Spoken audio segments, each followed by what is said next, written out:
tout le monde, c'est Sandrine. Alors je suis très contente de vous retrouver aujourd'hui pour vous présenter un nouveau petit livre. J'espère que vous allez bien, que vous avez passé un très bon Halloween. Je vous ai mis un petit post, une photo de moi où je me suis régalée, je me suis déguisée. J'ai reçu des amis, on a passé une belle petite soirée costumée. J'ai fini la soirée en regardant un film d'horreur qu'il y avait à la télé, c'était Halloween. Voilà, c'était chouette. Vraiment, c'était une belle petite soirée à refaire, bien sûr, pour l'année prochaine. Parce que le lendemain, bien sûr, là, j'ai fait mes rituels. Je ne les ai pas fait le soir même parce que j'avais du monde. Donc, le lendemain, j'ai fait, bien sûr, les rituels associés à Samhain. Alors, aujourd'hui, je reviens vers vous pour vous présenter dans la collection Apprentie sorcière, la cuisine des sorcières. Alors, dans la collection Apprentie sorcière, je vous ai déjà présenté l'art du pendule et des cartes divinatoires, les cristaux et les énergies, et petits rituels de magie. C'est des super petits livres. Voilà, ça fait une jolie petite collection de différentes couleurs. Ils sont pas très chers, ils sont très bien fournis. Ils sont à 7,95 €. On les trouve bien sûr à Cultura, à la Fnac, sur Amazon également. Voilà, je les trouve super. Donc aujourd'hui, je vais vous présenter celui-ci. C'est la cuisine des sorcières et c'est aux éditions Nouvelles Énergies. Donc on va regarder derrière ce qui est écrit. La magie culinaire consiste à choisir des éléments pour leurs propriétés spécifiques et à les cuisiner avec une attention particulière, afin de manifester ce que l'on désire. Grâce à ce petit grimoire, découvrez comment bénéficier pleinement des pouvoirs magiques de votre nourriture. Cuisinez des plats en adéquation avec le calendrier des sabbats Wiccan. Ritualisez et honorez vos repas. Reconnectez-vous à vous-même et aux autres durant ces moments privilégiés, renoués avec la terre nourricière. Pour vous guider dans votre pratique quotidienne, retrouvez des tableaux détaillés des pouvoirs magiques des aliments, ainsi que 20 recettes à réaliser au fil des saisons et des fêtes païennes. Alors, c'est écrit par Pauline Capmans-Delarue, elle est journaliste. Elle écrit sur la thématique de la santé, du bien-être et de la spiritualité. Elle collabore régulièrement avec le magazine New Witch.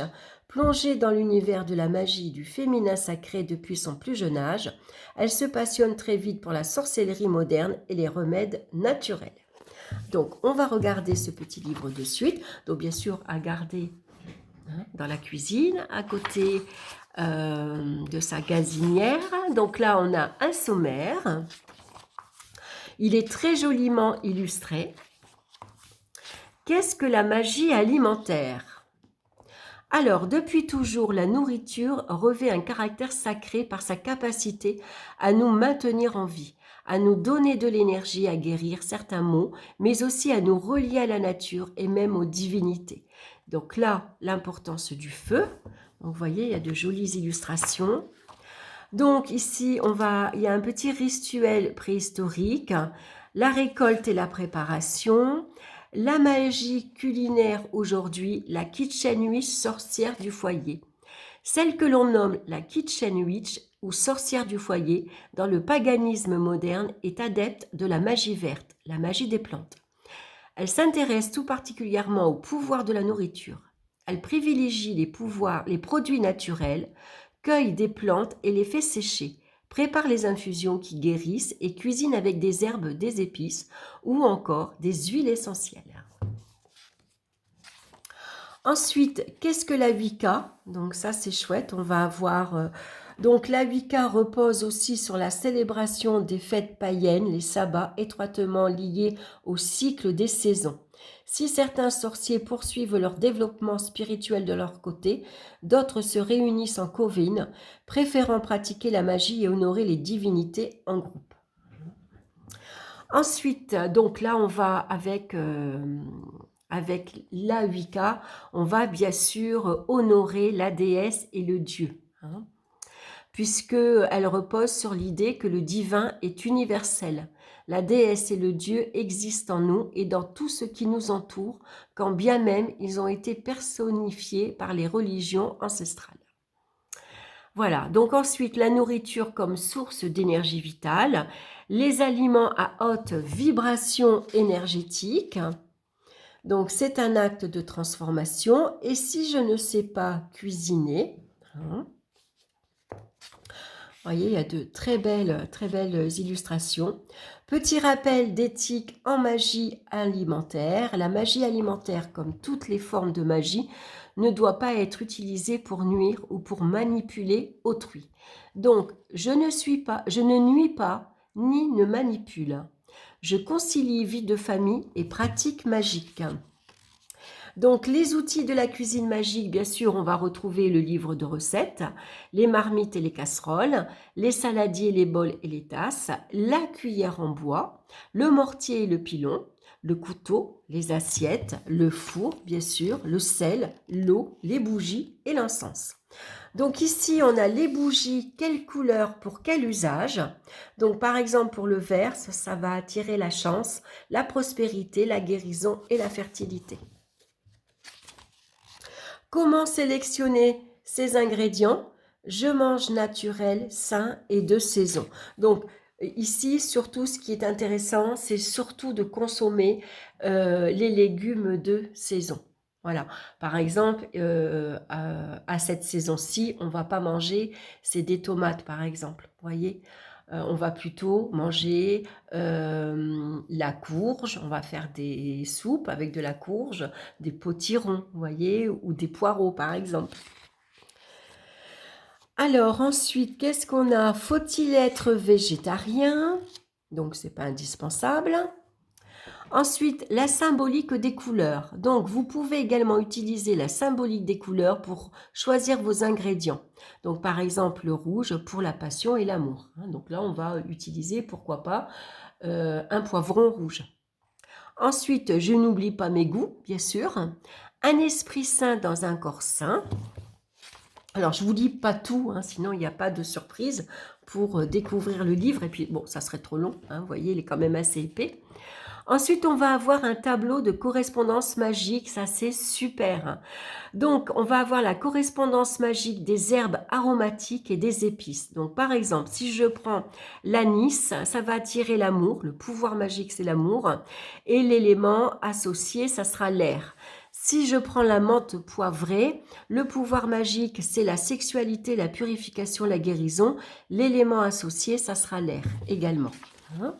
Donc, on va avoir la même chose pour les fruits, les légumes et les oléagineux. Donc, par exemple, si vous prenez le fruit comme la banane, le pouvoir magique, c'est la spiritualité, l'amour, l'argent, la prospérité, la patience et c'est l'élément air. On va avoir ensuite, donc vous voyez, on a plusieurs tableaux, c'est excellent. La correspondance magique des autres aliments, donc par exemple pour le blé, c'est l'argent, la prospérité, l'abondance, la santé, l'élémentaire. Voilà, ensuite on va continuer avec les boissons. Donc par exemple pour la bière, le pouvoir magique c'est la purification, la protection du foyer. Pour l'hydromel, c'est l'amour, la connexion, courage, l'inspiration. Pour le vin, par exemple, c'est les célébrations, la relaxation, la gratitude, la santé, la passion et la fertilité. Alors ensuite, donc infusion et décoction des concentrés des pouvoirs des plantes. Alors là, ce qui est intéressant, c'est qu'elle nous explique ce que c'est une infusion. Donc l'infusion consiste à verser de l'eau bouillante sur une certaine quantité de végétal, puis à couvrir immédiatement le récipient. La vapeur riche en principes actifs va ainsi se condenser et retomber dans le liquide. Après quelques minutes, il suffit de filtrer la préparation avant de la servir. Pour la décoction, désigne l'action de faire bouillir la plante dans de l'eau, puis de la laisser macérer avant de procéder au filtrage. Voilà, ça je trouvais que c'était intéressant. Les plats de fête et leur symbolisme, donc les crêpes de la Chandeleur, bien sûr, c'est un symbole solaire. Les bougies d'anniversaire, Artémis à l'honneur, c'est dans l'Antiquité grecque que l'on a pour la première fois associé une bougie et gâteau. Le gâteau de mariage, gage de bonheur et de fertilité, cette tradition vient aussi de l'époque romaine. La citrouille d'Halloween, inspirée d'une légende irlandaise. La citrouille d'Halloween est moins un plat de fête qu'une décoration, mais je trouvais intéressant de l'aborder ici, d'autant que les courges font partie des aliments que l'on peut déguster pour célébrer Samhain le 31 octobre, avec de belles illustrations. Ensuite, regardez comme c'est super joli avec les plantes. Donc ensuite, on va passer à la magie alimentaire en pratique. Donc les bases pour se lancer, je prends compte de la visualisation et de l'intention. J'explore le pouvoir créateur de la pensée. Je comprends les intentions.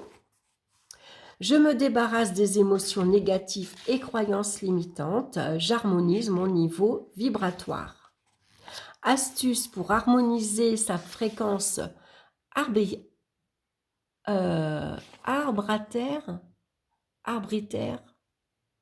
vibrataire.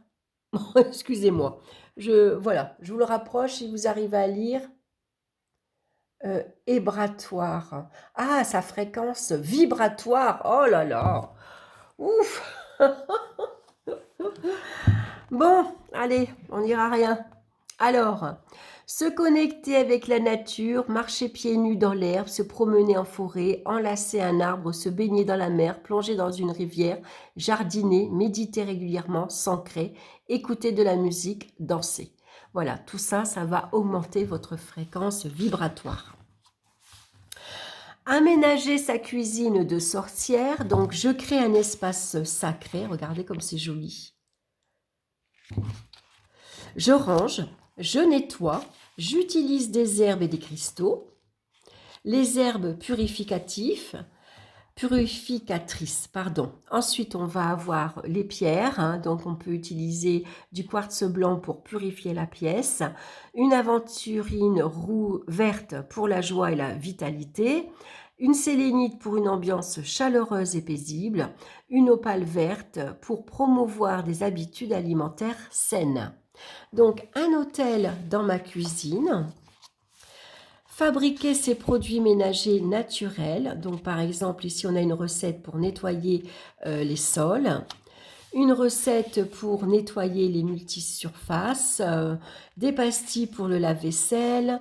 Pour faire du liquide vaisselle. Pour ici, alors, savon de Marseille, distinguer le vrai du faux. Voilà. C'est vrai qu'il y a beaucoup de copies. Rituel pour consacrer ses ustensiles et ses aliments. Voilà, ça, je trouve ça très chouette. Je consacre des objets par les aliments.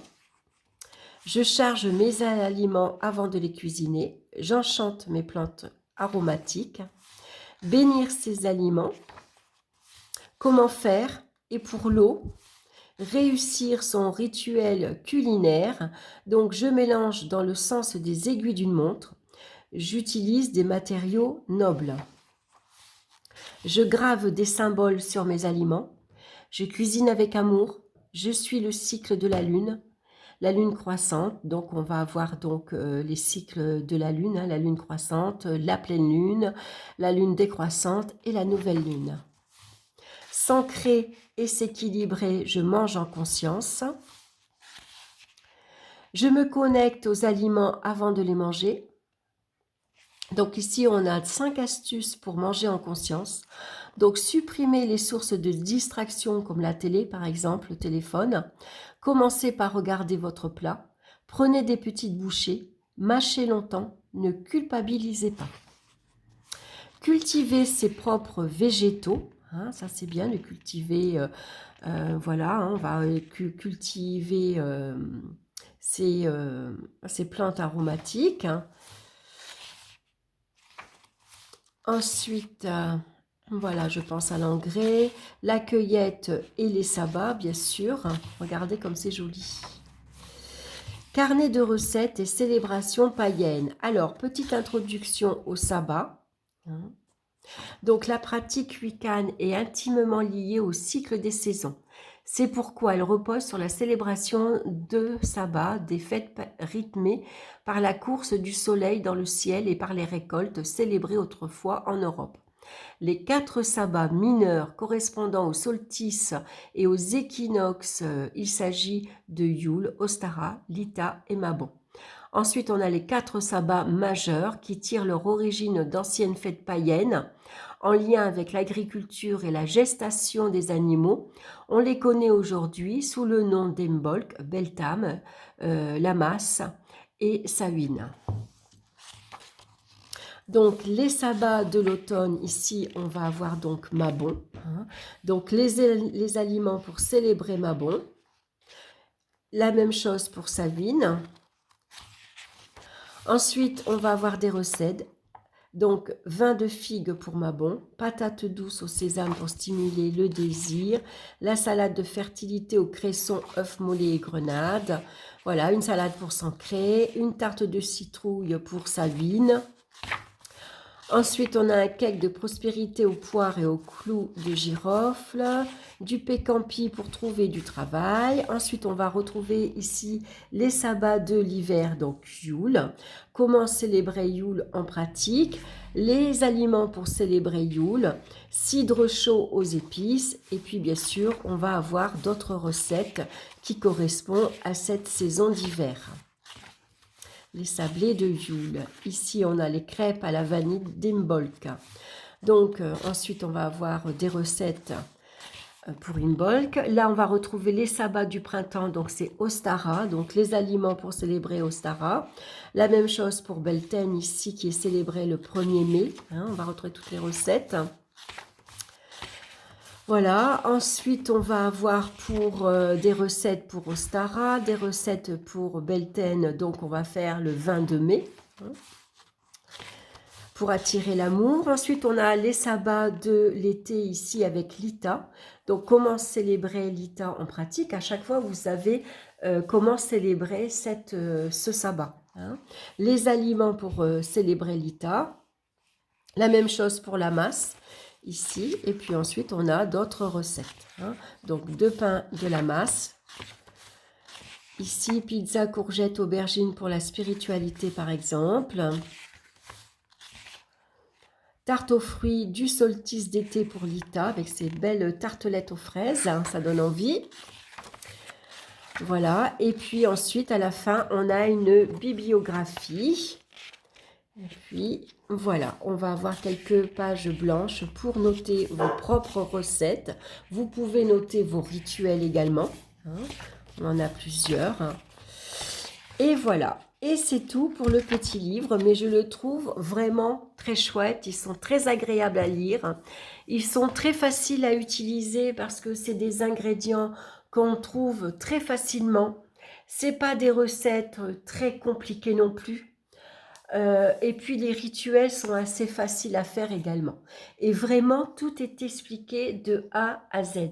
Comment on va consacrer un aliment, comment on va le visualiser, comment on va se connecter à lui, quel outil on va utiliser, comment on va le préparer.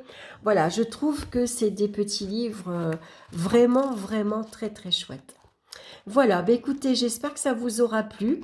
Je vous mettrai en barre d'infos, alors je ne sais pas si je pourrais tous les mettre, mais j'en mettrai au moins un pour vous retrouver, par exemple, le petit rituel de magie. Voilà, je remettrai en barre d'infos le lien pour retrouver au moins cette vidéo-là. Voilà, mais en tout cas, je les trouve très, très chouettes. Voilà, bah écoutez, je vous embrasse et puis bien sûr, comme d'habitude, on se retrouve très bientôt pour d'autres vidéos. Bye bye!